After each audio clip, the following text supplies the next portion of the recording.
So this is mock number 1. As a revision, we are trying to have a kind of a different view on the mock number 1. Now, when you go to the exam on the very first day, or when you go to the exam at the beginning of the game, you will get this screen, and as you are very well aware, there will be 3 different sections on the exam day, and each section will be for 1 hour. So that part you are aware. Always there will be 3 different sections on the exam day. Always there will be each section will be for 1 hour. So that's the usual case on the exam day that is available. Only thing that will differ is whether to have 2 questions in a section or 3 questions in a section. Depending on the paper, you might have 2 to 3 questions in a section. Very, very unlikely to have only one question in a section. Very, very unlikely. And very, very unlikely to have 4 questions in a section as well. We have only 1 mock paper written with 4 questions in a section. Otherwise, maximum that you could have is 3. So therefore, you need to be careful. So whenever there are 3 questions available, time management becomes a critical issue as well. Time management becomes a critical issue as well. So this is a typical mock paper will look like. You will have what we call the unseen. Then you will have what we call the ER, exam requirement. Very clearly mark what the question is. Very clearly mark what the marks, which means the time allocation weightage is. Very, very clearly marked. And for each section, this section number 1, each section there might be a reference material like attachment to email, because the unseen will look like an email from your boss to you. So therefore, attachment in our day-to-day terminology is referred as a reference material on the exam day. So there are 3 different sections available. Each section is for 1 hour. You need to allocate 1 hour for each section. Pass mark is 60%. You need to get 60% of the paper available to get the pass mark. You're not going to get 60% for each question. You don't need to. You don't need to get even 60% for each section. It is the total paper 60% that you're trying to run behind.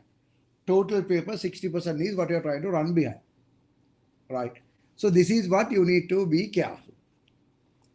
Now, when you run an organization, like in, let's say, I work as a CEO for a public listed company. I have annual profit. We divided it to monthly, and we try to see every week whether we are on track. Every week we are trying to see whether we are on track on the monthly profit, which means whether we are on track on the annual profit. Likewise, on the exam day, you have 3 hours. Like we have 1 hour for the financial year. On the exam day, you have 3 hours. So you need to keep a track on how are you performing against the 60% mark weightage that is required. Are you ahead of the 60% now? Or are you behind the 60% now? Because if you are ahead of the 60%, you are comfortable. If you're behind the 60%, that means you need to have few questions coming up very soon where you get about 70, 80 average. So your final average can be ended up at 60%. So you need to find a way to measure the score as you go. Right? I'll tell you a little later how to do it. But if you do go into a section, then there are basic unseen available, exam requirements available, marks are available. Then there's a reference material available that you need to do. So what I'm trying to tell you is the best practices on the exam day. What I'm trying to tell you is the best practices on the exam day whilst you read it. So this is how you should behave on the exam day. This is how you should behave on the exam day. So you should start reading. When you start reading, you should realize one of the biggest troubles available on the exam day for you to pass is, as for the examiner, one of the most common reasons why people fail is exam requirement missed or exam requirement misunderstood. That's one of the most common ways people fail.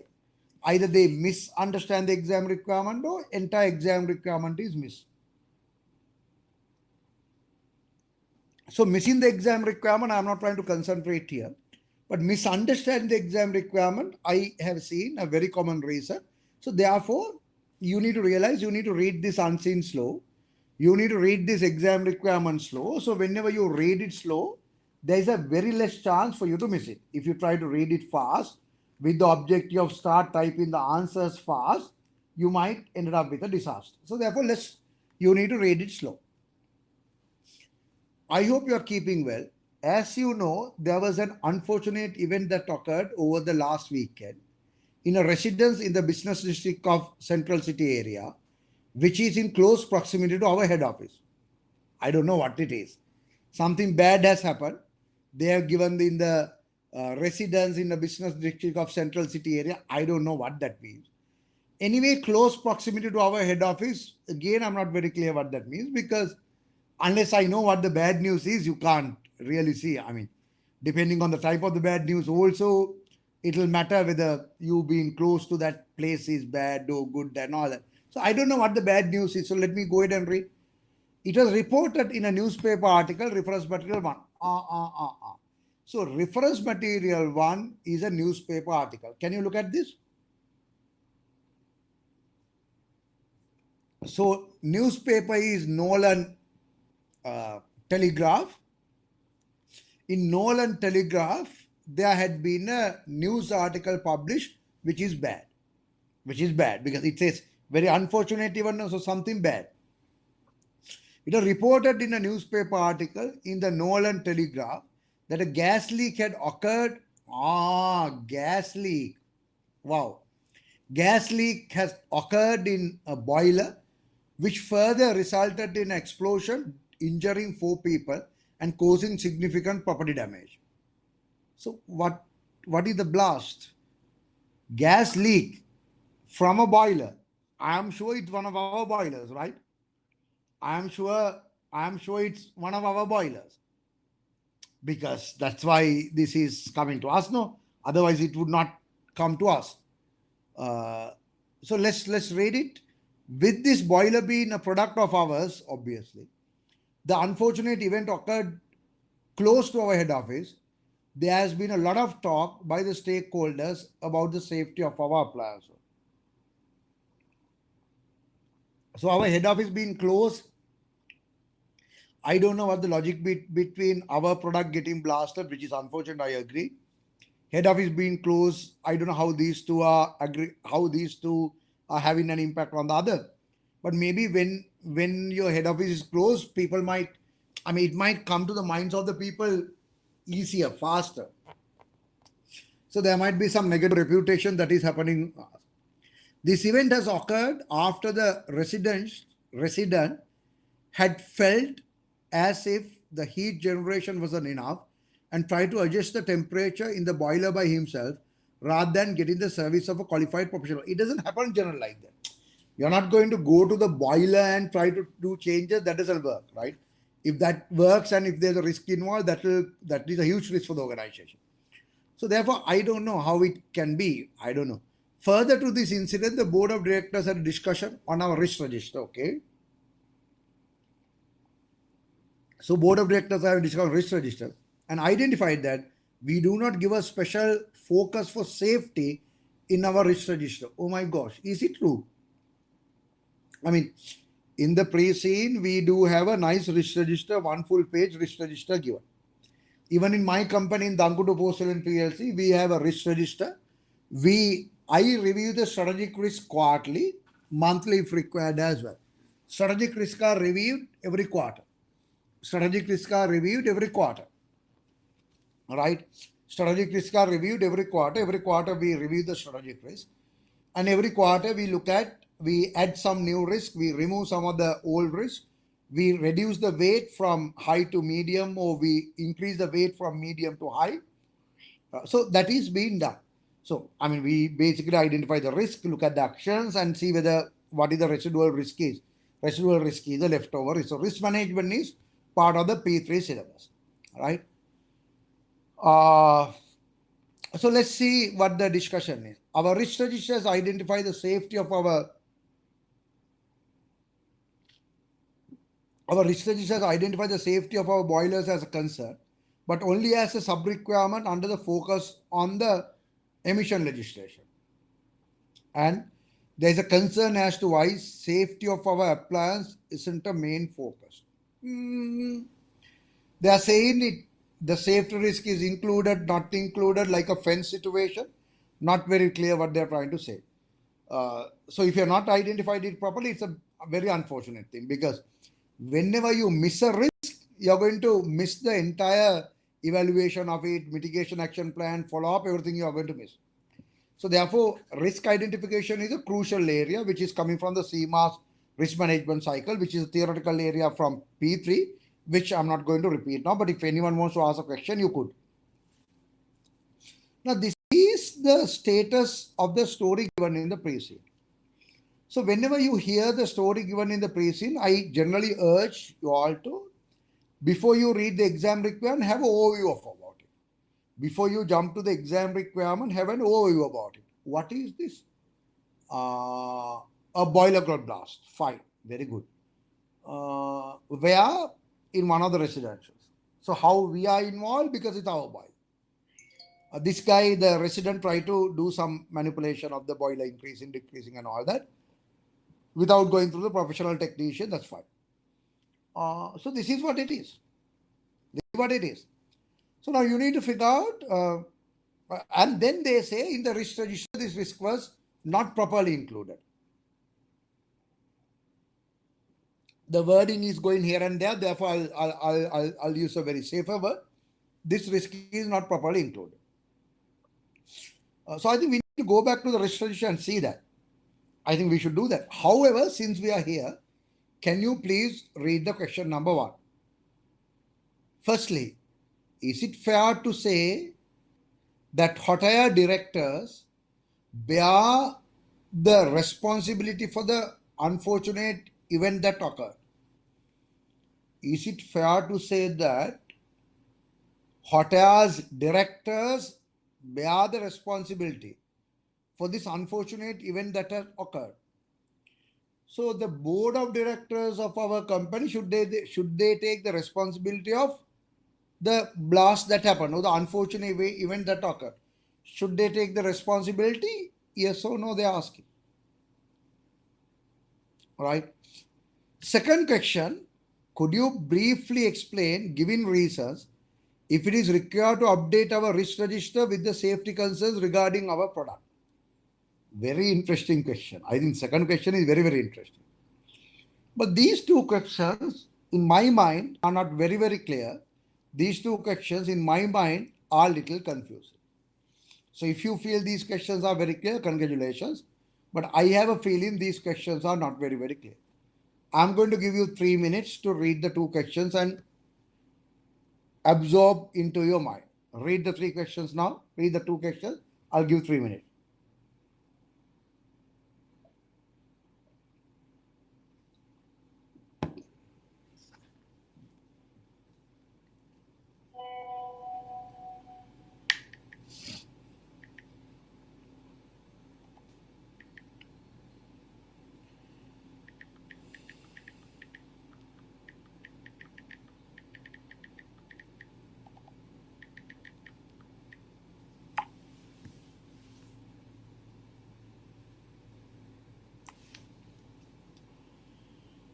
Firstly, is it fair to say, so read both the questions, take about 1 more minute.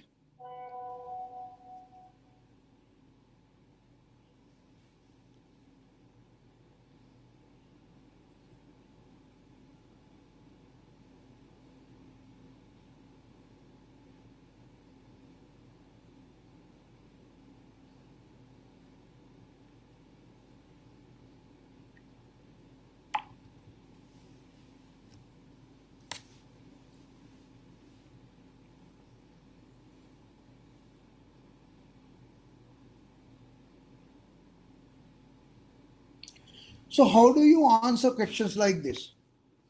How do you answer questions like this? Firstly, is it fair to say hot air directors bear the responsibility for this unfortunate event that occurred? Examiner is asking me, is it fair? Is it fair to say? So examiner is trying to say something. Examiner is asking, is it fair to say? So what is it? Is it fair to say what? Is it fair to say that hot air directors bear the responsibility for the unfortunate event that occurred? So the directors of our company should be taking the responsibility for the unfortunate event that happened. Can you remember what the unfortunate event is? Unfortunate event. Can you remember what the unfortunate event is? Unfortunate event is the blast in this gas boiler and injuring people and heavy property damage. Heavy property damage. So can we say board of directors are responsible for it? Right? Now this is a very common type of question that comes on the exam. This is a very common type of question that comes on the exam. There's a statement made saying that they should be taking the responsibility. The examiner will ask you, do you agree or do you disagree? So whatever the question comes in that format, answer seems to be very much straightforward, simple, and answer seems to be very much the same. Now they are saying the board of directors of hotel should be taking the responsibility. You need to give your views whether it's fair or not. So therefore now you need to argue for both sides and build your argument. You should be saying, yes, directors of hotel are responsible. They should have been responsible. This is because 1, 2, 3, 4. Then to say, no, they need not be responsible for this. They shouldn't be responsible for this. Reasons 1, 2, 3, 4. So ideally on the exam day, you should give a conclusion looking at the reasons that you have given why the board should be taking the responsibility, looking at the reasons given why the board should not be taking the responsibility. And you should give a conclusion. So are you confused why you should give a conclusion? No. You must be smart enough to identify the questions where conclusion is needed. You must be smart enough to identify the questions where the conclusions are not needed. Now here examiner is asking, is it fair to say? So you can't just play on the fence, no? Examiner is asking, is it fair to say? You can't say it is fair provided these things happen. It is not fair provided these things happen. Then you are not clear. You are on the fence. You will have to take a conclusion. Yes, I think it is fair to say that. No, I don't think it is fair to say that. So you need to have a conclusion coming. So I'm not interested in what the answer points are. I'm not interested in what the answer points are. I'm only interested in, are you clear about the overall format? That's the only thing that I'm interested in. Are you comfortable and are you clear of the overall format, what you need to do? Do you think directors should be responsible? Please say, yes, I think directors are responsible because 1, 2, 3, 4. No, I don't think directors are responsible because 1, 2, 3. Conclusion, therefore, based on the argument for and against, my view is that directors are responsible for the unfortunate event, or my view is that directors are not responsible for the unfortunate event. What I am trying to say is you need to have that clear format in your mind. If you say yes, directors are responsible and only give arguments to prove your point, then you have not produced a balanced answer. You need to produce a well-balanced answer on the exam. So you can write any answer points. Answer points, I'm not trying to concentrate. You can say, yes, directors are responsible because. Yes, directors are responsible because. You need to give one side. Yes, directors are responsible. You say because, number one, the directors have the final responsibility in implementing a proper risk management. Final responsibilities with the directors. Even in this situation, if you have been unable to identify this as a potential risk, and if you have been unable to avoid this particular risk, right, then I think it's the responsibility of the directors. They should have done things better before to avoid a possible explosion like this happening. So that's the argument to say, yes, directors are responsible. The second side to say, no, directors are not responsible. I mean, you might argue for that side, I'm okay. You might say, look here, directors have put a system in place. That is why there's a risk register. And the risk identification would have been the responsibility of everyone. And we have failed to identify this as a risk. We have failed to identify this as a risk. Maybe it is the responsibility of the chief risk officer, internal auditor, internal control, internal auditor, chief risk officer. Everyone should have done it.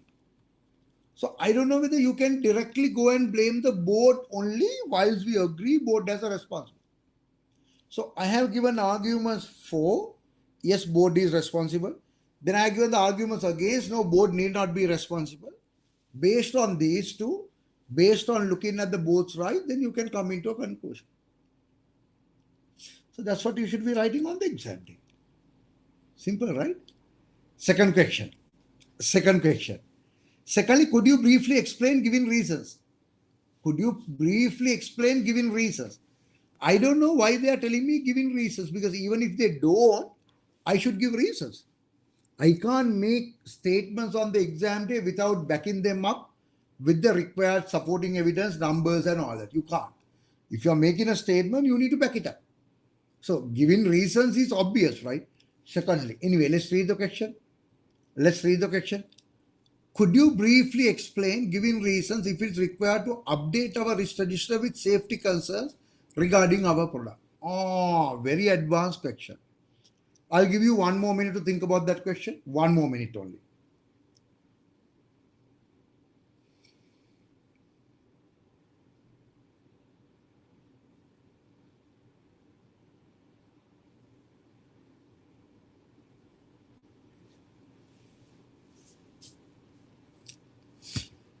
Could you briefly explain, giving reasons, if it's required to update our risk register with the safety concerns regarding our product? Should you, is it required for us to update our risk register with the safety concern? Should I take the safety risk as a separate risk and update the risk register? Yes or no is the question asked. Could you briefly explain, giving reasons? So can I read it again? Could you briefly explain, if it's required to update our risk register with the safety concern? Is it, very clear question, is it required to update the risk register? Yes or no? With the safety concerns regarding our product, should you update or not? Well, again, you are supposed to argue for both sides and give a conclusion. Yes, we should update the risk register to include the safety concern regarding our product. No, I don't think we should be updating the risk register for this. For this particular risk, we should not be updating. Either way, it is okay. Either way, it is okay. Either way, it's okay. So could you briefly explain, giving reason, if it's required to update our risk register? So whatever the answer that you are going to write, I'm happy with. As long as you have written the valid justification, as long as you try to show me your final answer was arrived after looking at the points and concerns that you raised on the exam day. I mean, you can't write discussion for entirely one side and recommendation for the other side. A recommendation should have been able to be seen as a result of the different recommendations made. All right. So this is what the question is. So should we update the risk register? You might say, yes, we should update the risk register. Why? Because this risk happened just now. This is a very likely risk. This is a very likely risk. Therefore, you might say, yes, we should update. The other side, you will say, look here, updating or not will depend on the likelihood and impact of it. So you need to evaluate the likelihood and impact. Then only you can take a decision. Any of those points would have been given the full credit for. So what I'm trying to tell you is, what is required here is to give very practical type of answers, because on the exam day, you will get very practical type of questions. You need to give very practical type of answers, because on the exam day, you will be getting very practical type of questions. So that's the game that you need to play. That's the game that you need to play. You can't just look at one side and give conclusion for that side. You need to show to the examiner, my dear examiner, I look at all the angles available. After I looking at all the angles, only I came to the conclusion. It's very important in your answer. Conclusion should be derived from what you have written on top. Conclusion can't go entirely south and the discussion can't go north. Discussion can't go north. So this is what is required. I am sure both of these questions, by looking at the perspective that I told you, are very easy questions for you to answer. It is just that for you to realize exam day questions are complicated. Generally, they are unexpected. It is just the game of reading the exam requirement very, very slowly. You understood how I want to read it. And then slowly get the question into your mind, start answering the question. Follow the guidelines of scene, what is in the pre-scene, what is in the unseen. Those simple guidelines, if you follow, I'm sure you will be able to get a very decent, good mark. Can we look at one more section? Can you look at one more section? Look at this section. Okay. So I'm going to give you now 15 minutes. I'm going to give you now 15 minutes, right? So what I'm trying to do now, I'm trying to give you 15 minutes. In the 15 minutes, I want you to read this question. In the 15 minutes, I want you to read this question. After you read the question, you should write down the key answer points. I don't need to see a full answer, but I want to see that you write down the key answer points available. Read the unseen, look at the section number one. Sorry, read the unseen, look at the question number one. For the question number one, you need to ask yourself, read the question and see whether you understood it very well. Because some people find it difficult to understand the exam requirement. Therefore, a lot of people do fail the exam because they have not been reading the questions properly, understanding the questions properly. So I'm going to give you 15 minutes because I want you to look at both the questions. Read the entire section, look at both the questions, try to understand what the questions are. You don't need to answer the questions. You just need to think about the key answer points available. Right? Are you clear of what needs to be done? If you are clear of what needs to be done, we can start doing it. Then I can kind of um,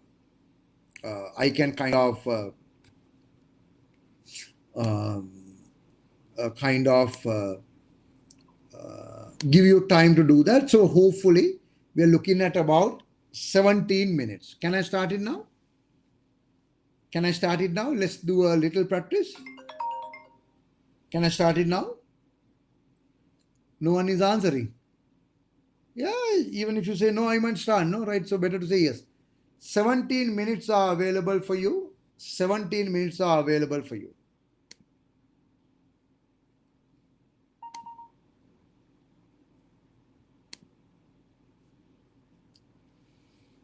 17 minutes, starting now.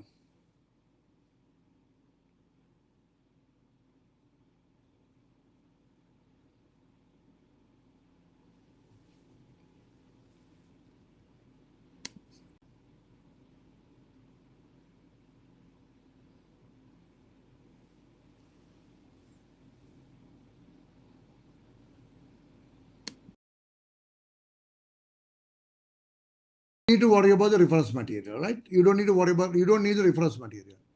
Just look at this part only.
So we can have a discussion, take 2 more minutes.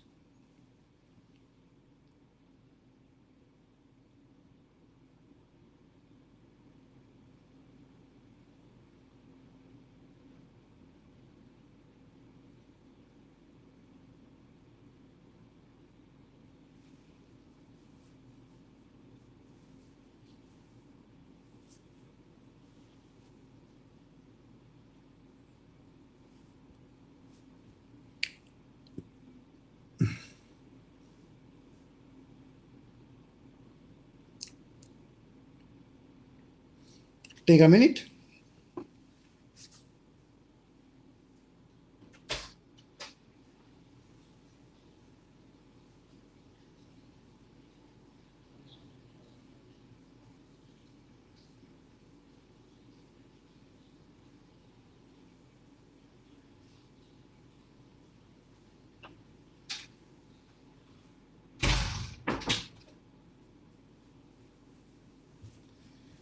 So now, can I have your concentration, please? Can I have your concentration? On the exam day, if you are going to ensure that you don't misunderstand the question, because sometimes people do misunderstand the questions. People do misunderstand the questions, and sometimes careful reading of the questions can avoid it. Now, how big the issue is? The issue has a huge impact because if you look at the examiner's report, the one of the issues that examiner always highlight, as an issue. One of the issues that examiner always highlight as an issue. Therefore, it's very important to read the question carefully so you understand. Right? Now look at this question number 1.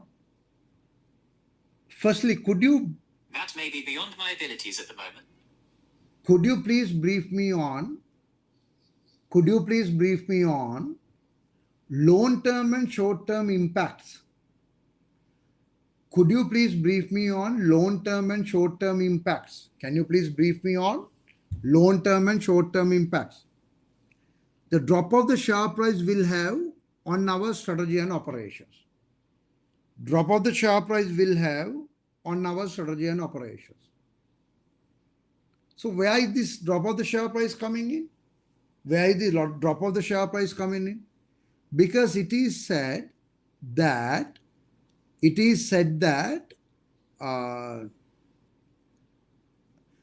the above news circulating across the media channel, we have started to gain negative publicity and our share price has also started to drop. So share price has started to drop. But read what the question is. I don't know whether you misunderstood the question. So read what the question is. Question is, could you please brief me on? Examiner is asking you to brief the examiner on. Okay. So you can give a brief on what? Could you please brief me on long-term and short-term impacts? You need to brief on the long-term impact and short-term impact. You need to brief on the long-term impacts and the short-term impacts. Could you please brief me on long-term and short-term impacts the drop of the share price will have on our strategy and operations? So they are asking the impact to the strategy, impact to the operations from the drop of the share price. Are we clear?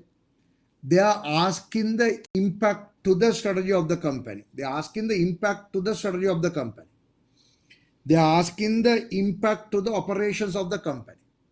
They are asking the impact to the strategy of the company. They are asking impact to the operation of the company from the drop of the share price. From the drop of the share price, what is the impact that you have on the strategy? What is the impact that you have on the operation from the drop of the share price?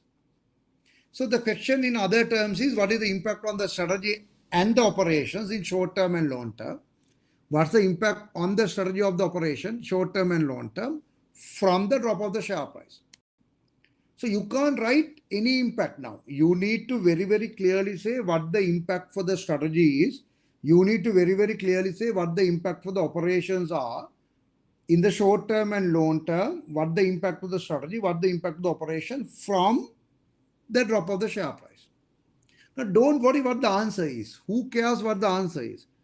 The step number one is to argue and see whether you understood the question. If you did understand the question, congratulations. I am sure we can find the answer. If you did not understand the question, you will never find the answer. Then we need to work on, are we understanding the question? Because this is what examiner said. Examiner said, misunderstanding the exam requirement is the first reason why people fail. Misunderstanding the exam requirement is the first reason why people fail. Misunderstanding the exam requirement is the first reason why people fail. So we need to avoid that. So therefore the question is impact on the strategy, impact on the operations when the share price come down. When share price come down, what the impact on the strategy? Well, so what the answer is, let's take it in 1 minute. But did you understand the question? So those who misunderstood the question, can you say miss? Those who misunderstood the question, can you say miss? M-I-S-S, misunderstood? Just say miss if you misunderstood the question. Anyone?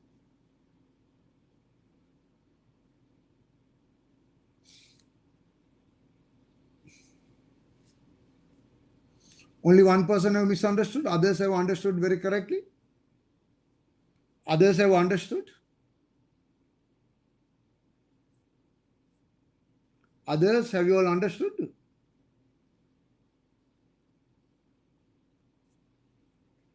I think a lot of us have misunderstood the question. I think the others, because those who wrote the answers on top, I know most of them have misunderstood it. Most of them have misunderstood it. It doesn't matter. What matters is, did you learn the point from here? The point that you wanted to learn from here is, you need to read the question carefully many times. Then only you should start thinking about what the answer is. Unless you understood the question right, you will not be able to get anything right. So if you have misunderstood the question, that's okay, fine. No one is going to blame you. Realize that you misunderstood and take corrective actions. This is happening not only for you. This is happening when I mark maybe 400 papers every year. I mark maybe 400 papers. I see many people do misunderstand the question. Examiner herself is saying one of the most critical reasons why marks are less, people fail, is misunderstanding the exam requirement. Okay. So are we clear on the first part? Can I move on to the question number 2? My point is, you need to be careful. If you want to know what the answer is, simple, right? If you want to know what the answer is, simple.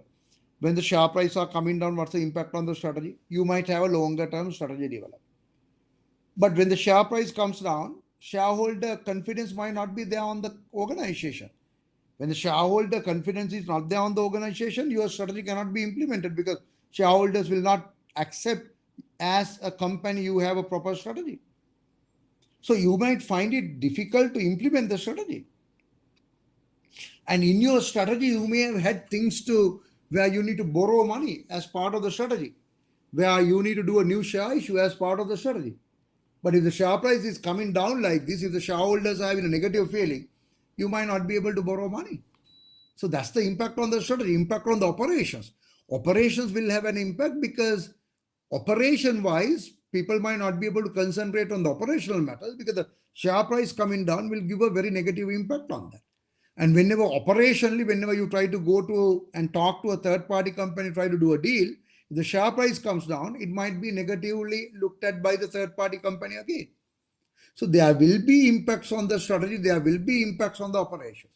But my issue is, did you understood my point? My point is, you can't miss the exam requirement. And my point is, there is a risk of you missing the exam requirement. You need to learn that there is a risk and avoid it. So can I ask a question again? Anyone who missed the exam requirement, can you say miss? Take 10 seconds to say. 1, 2, 3, 4, 5, 6, 7, 8, 9, 10. Okay, so correct it now. Correct it for the future. Question number 2 is what? Question number 2. Secondly, evaluate the idea of asking internal audit department to conduct an investigation to determine who was accountable for this negligence, which resulted in this, sorry. Secondly, evaluate the idea. So you should evaluate the idea. Idea of what? Idea of asking our internal audit department to conduct an investigation. So you are asking your internal audit department to conduct an investigation. Right? You are asking internal audit department to conduct an investigation to determine who was accountable for this negligence, which resulted in this defect going unnoticed. So who was accountable, who was responsible for this miss where this defect went unnoticed, right? So what do you mean, what defect that they are talking about? Read the unseen. I have also attached here with an email I received from COO, which was addressed to the CEO outlining the event occurred. In his response regarding the accusation of manufacturing defective equipment raised by the media channel, I would like your input on some of the matters. So there was a report on the media channel that there was a issue from internally from our side, which looks like now we are thinking of appointing and we are thinking of appointing our inclinator. So why you are thinking of appointing an inclinator for what? To do an investigation, to see who is responsible for it. To see who is responsible for it. To see who is responsible for it. To see who is responsible for it. So the question is evaluate the idea. You are asking internal auditor to do an investigation, see who is responsible for it. You are supposed to evaluate that idea. So what do you mean by evaluating the idea? What do you mean by evaluating it? Take 2 minutes to think about it. Maybe 3 minutes, worthwhile. Take 3 minutes to think about it.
So when you say evaluate, what do you mean by it? Evaluate the idea of asking our internal audit department to conduct an investigation. So evaluate, what do you mean by evaluate? Evaluate is an in-depth discussion. Evaluate is an in-depth discussion. So when you try to say, when I try to evaluate the idea, should I ask our internal auditor to do an investigation or not? You are going to compare this against what? In the sense, what is the other side of it? I mean, don't you think, what's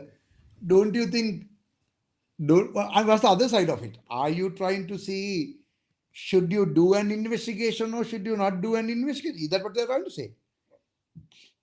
I mean, then that's obvious, no, man. If they are trying to say, should you do an investigation, should you not do an investigation, then it's straightforward. I think doing an investigation is obviously a good thing, but the question is, should you ask your internal auditor to do an investigation or not? You are being asked to evaluate that. Should you ask your internal auditor to do an investigation or not?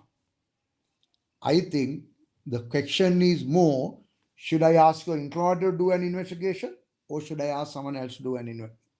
Or should I ask your internal auditor to do an investigation, or should I ask anyone else to do an investigation? Or some people might argue, no, that is not the question.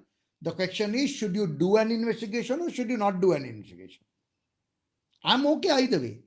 As long as you go to the depth of the question like this. So you need to consciously ask, should I do an investigation or should I not do an investigation? Or should I do an investigation with the employer, or should I do the investigation with someone else? So which camp are you in? There are two different sides that they are looking at.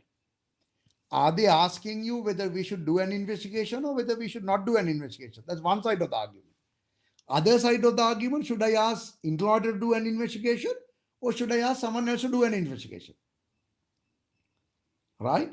So either way, you should have thought about it very, very carefully before you come into a final conclusion of what the question is. So my idea here, please don't misunderstand. I'm not interested in seeing what the answer is. That is not going to help you. Reading and question and answers is not going to help you. Then you can read the past paper question and answers and pass. No, you can't. What is needed is to agree. What is needed is to agree and approach to read the question and understand the question. Examiner is saying people don't understand the exam requirement. Examiner has given 4 reasons why people fail the exam. Examiner has given 4 reasons why people fail the exam. One of the key reasons why people fail the exam is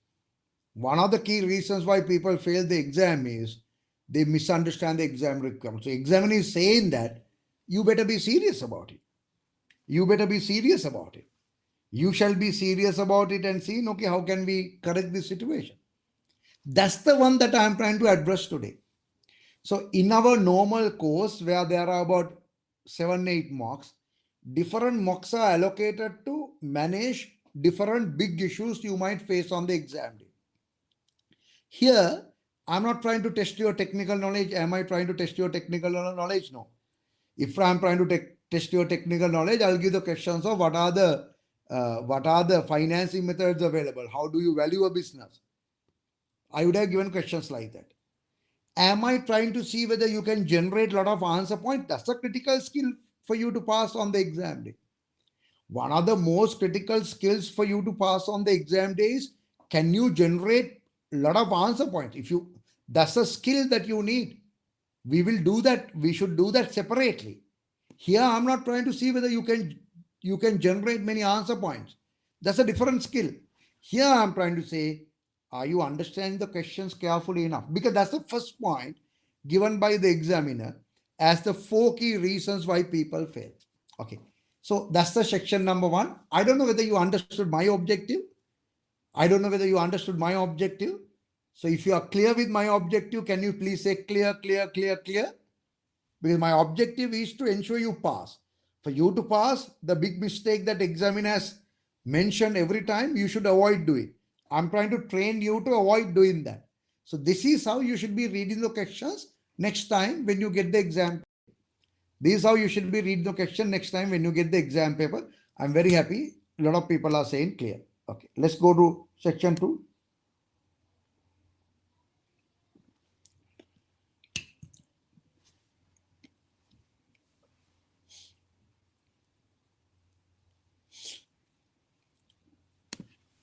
Look at this.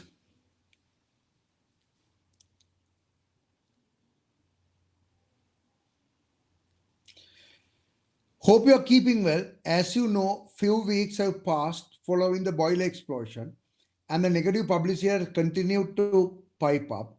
As an article has also been published with our company name with the accusation of producing faulty, unsafe equipment. So there's even an article published. If you go to the reference material, you will be able to see the article. This is the article that is available.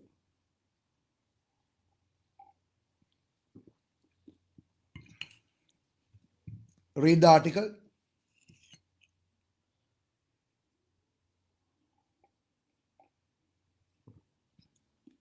Read the article.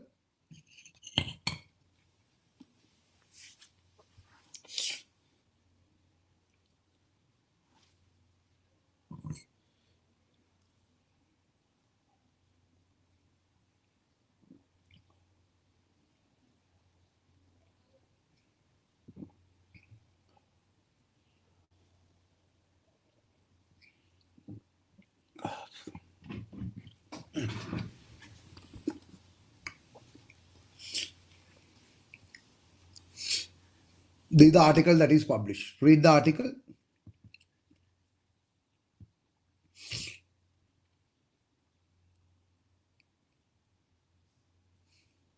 Okay, I hope you have read the article. I would prefer your input on the below concerns I have, as I need to discuss with the directors at the next meeting, which will take place in another few hours. Okay. Firstly, what's the exam requirement?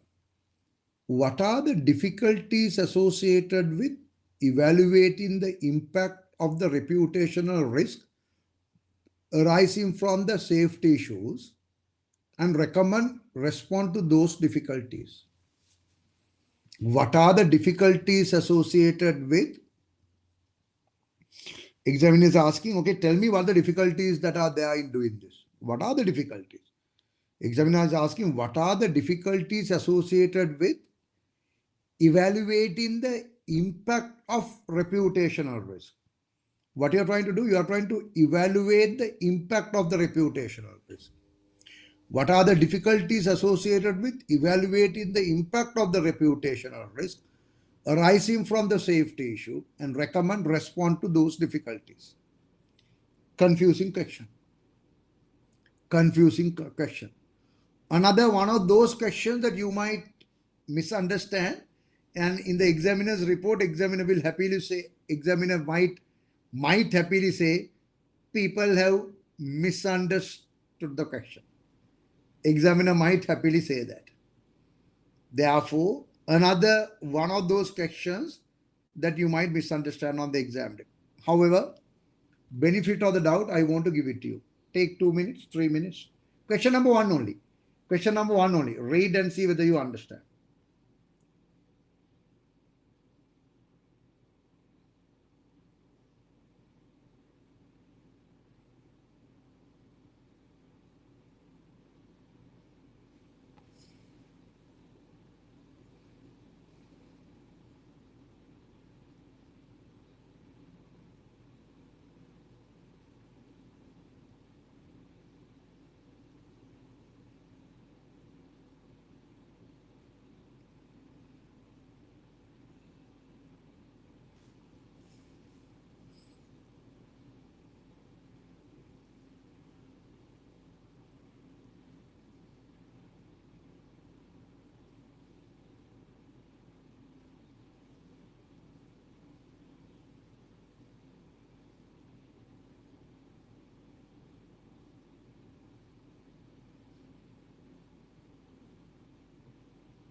Okay.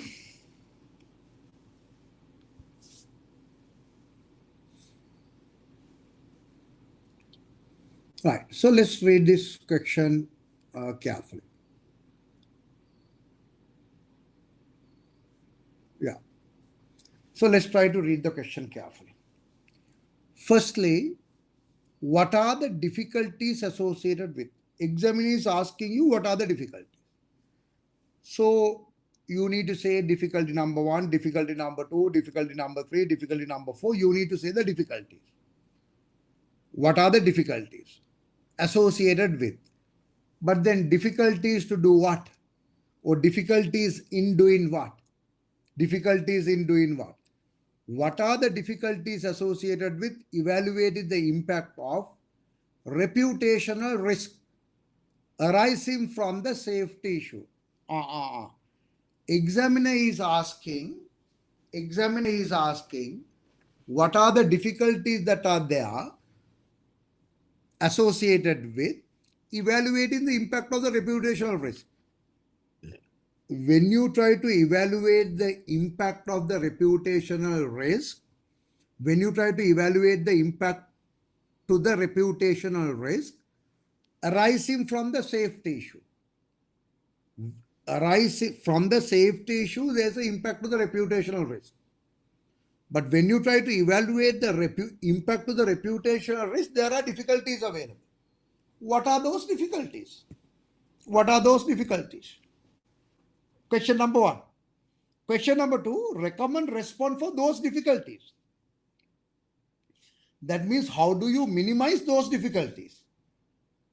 So examiner is asking, tell me what are the difficulties available when you try to evaluate the impact to the reputational risk arising from this safety issue. From the safety issue, there is an impact to the reputational risk. No? So when you try to evaluate what the impact to the reputational risk is, it's difficult, no? Okay, tell me what the difficulties are. And then examiner is asking, tell me what is the solution for those difficulties. Tell me what the solution for these difficulties. So this is, if you understood the question, first step is to understand the question. First step is to understand the question. Then you can look at, after you understood the question, then you can look at how to look for the right answer.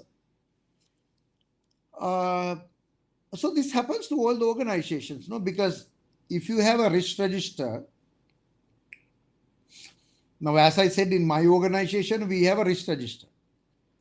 One of the questions that is available is I do manufacture and sell tableware over 50 different countries in the world. When I manufacture and sell tableware over 50 different countries in the world, one of the critical things, one of the most critical things that I need to be careful is the brand name. Someone might take a plate with my brand name on, do something with that. If there is a video available, there will be an impact for my brand name. There will be an impact to my reputational risk. When you have a brand, you always carry that risk all the time. You always carry that risk all the time. But then when I try to evaluate that risk, whether it's a high risk, low risk, medium risk, it's always difficult. This is a past paper examination question, is a different issue. But these are real world problems that we have.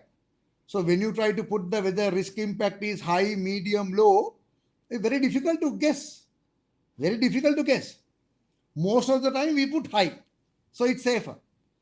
Most of the time we put high, so it's safer. Then we start looking at, okay, if the risk is high, how do we resolve it? But then identifying evaluating the level of the reputational risk is always difficult. Is always difficult. The question is, what are the difficulties? So examiner is agreeing with you that there are difficulties. Examiner is not saying it's an easy thing. A lot of people were saying it's very difficult to evaluate reputational risk. How can you quantify reputation? Very difficult. Yeah, examiner is also saying yes. Examiner is also saying it's very difficult.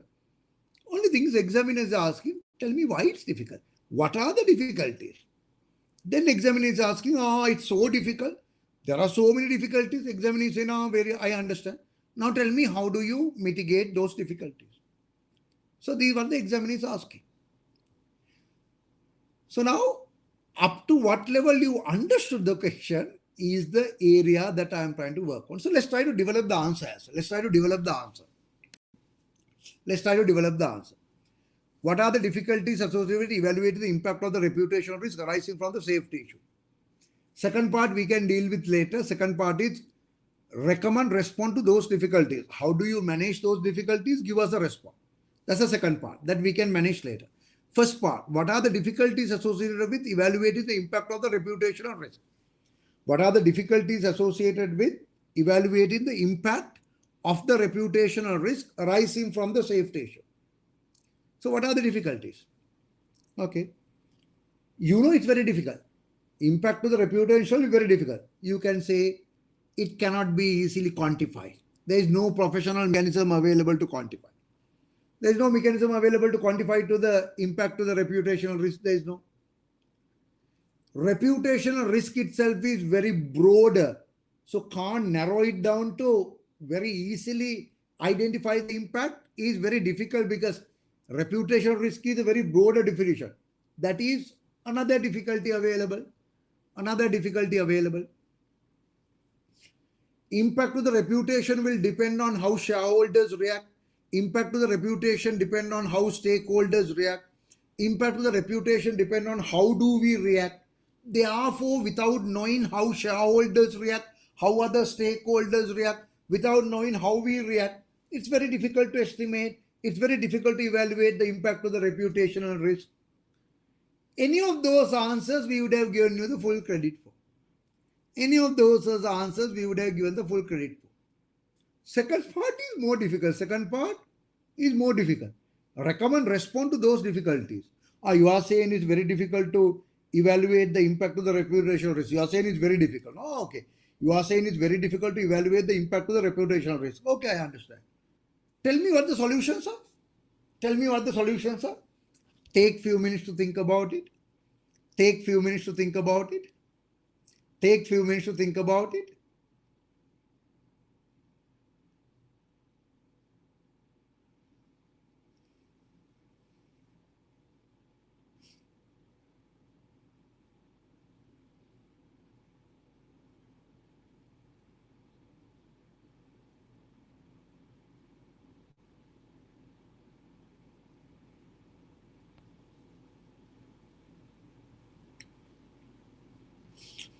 What do you think is the response? What do you think is the solution? Think about it.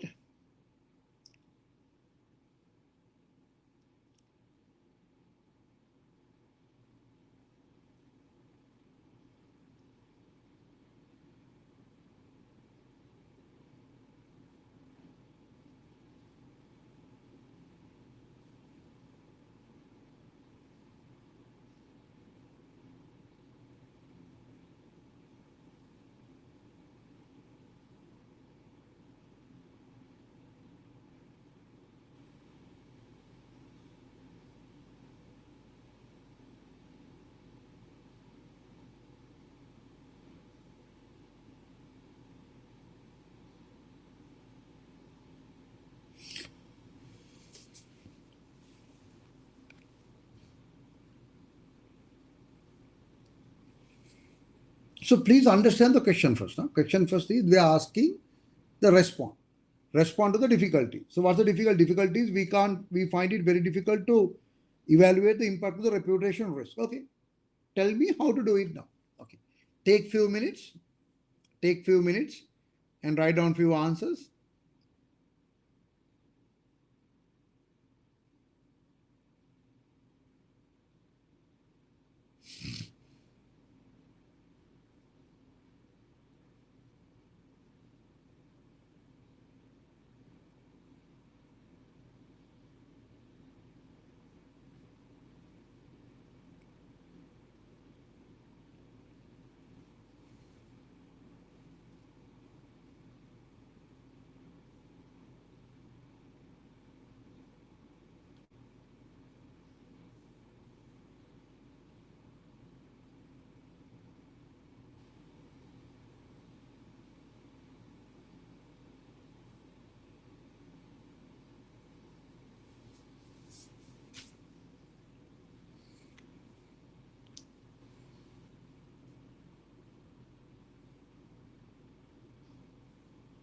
Okay.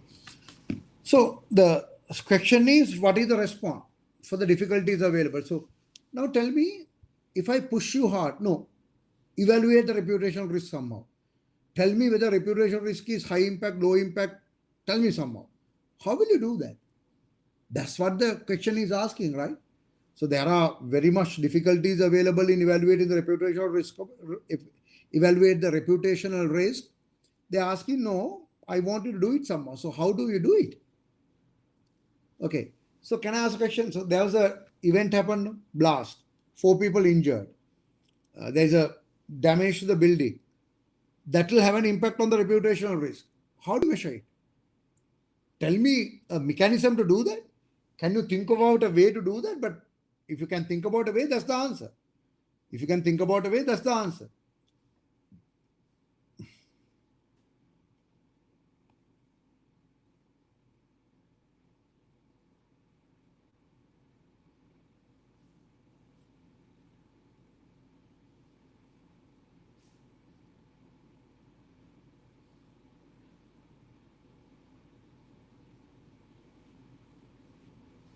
How to do that? Think about 4 minutes, few minutes. So you need to figure out, okay, there was a issue, blast. From that, there is an impact for the reputational risk. How do we check that? Okay. Now, let me tell you what the question is not about, right? Let me tell you what the question is not about. Let me tell you what the wrong question is. Are they asking how to reduce the safety issues? Are they asking how to reduce the safety issues? Are they asking how we can manage the safety issues better? Are they asking how we can improve the quality of our safety? Are they asking how to reduce the safety issues? No, they're not. They're not. They are not asking how to reduce the safety issues. Are we in agreement with that? Number one.